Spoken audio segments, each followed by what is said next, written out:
Hey guys, now today I'm going to be talking about Halo Infinite. There's been a lot of discussion about the microtransaction system that they're going to have in Halo Infinite. So I'm going to talk about the good, the bad, what I hope they do, and what they're probably going to do. There's been a lot of discussion, mostly negative, about it since, I don't know, it's reared its ugly head since I think GameSpot made a post about that it was going to be included into the game. And with how lucrative Halo 5 was when they had microtransactions, it's not a surprise that a business would want to capitalize on that again. I don't think it's going to be as intrusive as it was for Halo 5. I didn't mind Halo 5 honestly that much. I didn't spend really any money on the system anyway. I know some people did, and that was cool with them.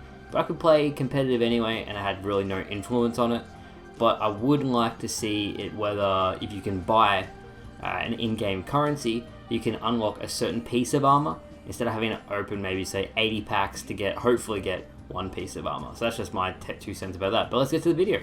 So let's start with the negatives. We'll go worst case scenario, and 343 implements this rec system that is completely dominated by microtransactions, and people who do it can get a huge advantage. They'll have all these weapons before everybody else, and it just completely destroys what say Warzone would be, and it takes development time away from other aspects of the game. We're probably going to be left with a Halo 5 V2, and I understand that that is a scary concept. I don't think that would happen. I feel like 343 really has listened, especially with everything that's been happening. The 2014 343 compared to now 343, they're a lot more transparent, and I'm very critical about 343. I'm very critical about everything they do. I don't agree with a lot of the things they do. I know a lot of you guys will feel the exact same way, and that's completely warranted. But I don't think they would do something that would clearly outrage a lot of people, because most big YouTubers and consumers of the game are going to really basically sharpen their pitchforks and light their torches and go berate 343 online and every other form of media saying, how could you do this to the game? Which makes it very unlikely that they're going to go worst case scenario. But instead, with how lucrative it was for Halo 5, they'll probably have a version that's a lot watered down. Now, I'm fine with a watered down version for a couple of reasons, and this is basically based off my knowledge on Halo 5. Now, when we used to have map packs on, say, Halo 3, it was okay because we had a big population buying it, so the content wasn't dead. When we moved to Halo Reach, and especially Halo 4, very few people actually had the DLC. And it made the maps almost dead content on launch, which is terrible for something that has obviously been spent a lot of time and work into.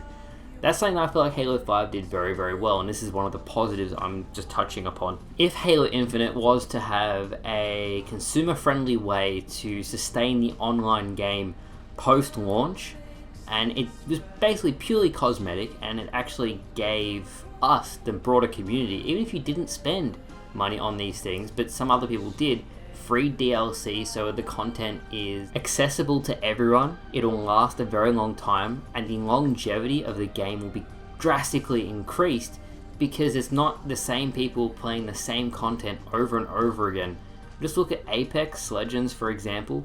They didn't have much new content, and it was hugely popular, but without those new things to kind of keep people interested, it's nowhere near the popularity it was before. So for me, personally, the ideal system I would like to see is a purely cosmetic, that if you want to unlock a piece of equipment or armor beforehand, you buy an online currency or you buy the piece outright for real life money. On top of that, I want a system that doesn't take away resources from other core game modes. Example, Warzone taking away time from BTB.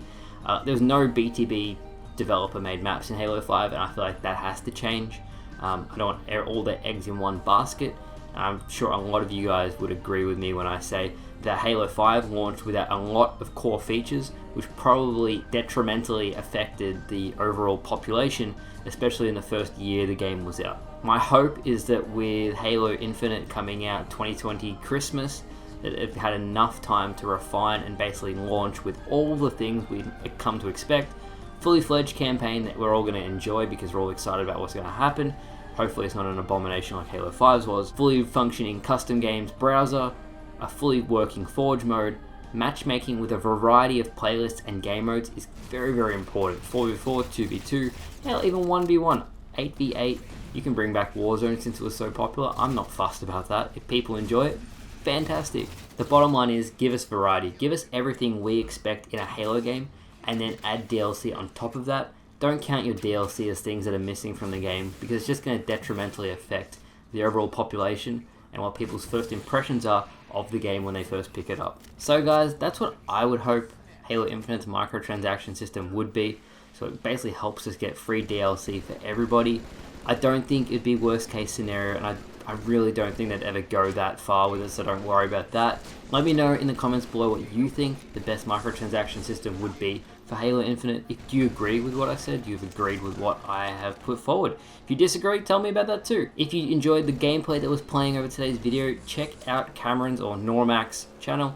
He lost his YouTube channel and he puts out some killer videos, better Halo 3 stuff than I could ever put out, so go check him out. He only has maybe 80 or 90 subscribers because he lost his channel. Go subscribe to him. It'll be the pinned comment. Thank you guys for watching. I'll see you guys in the next video, and see you then. Bye bye.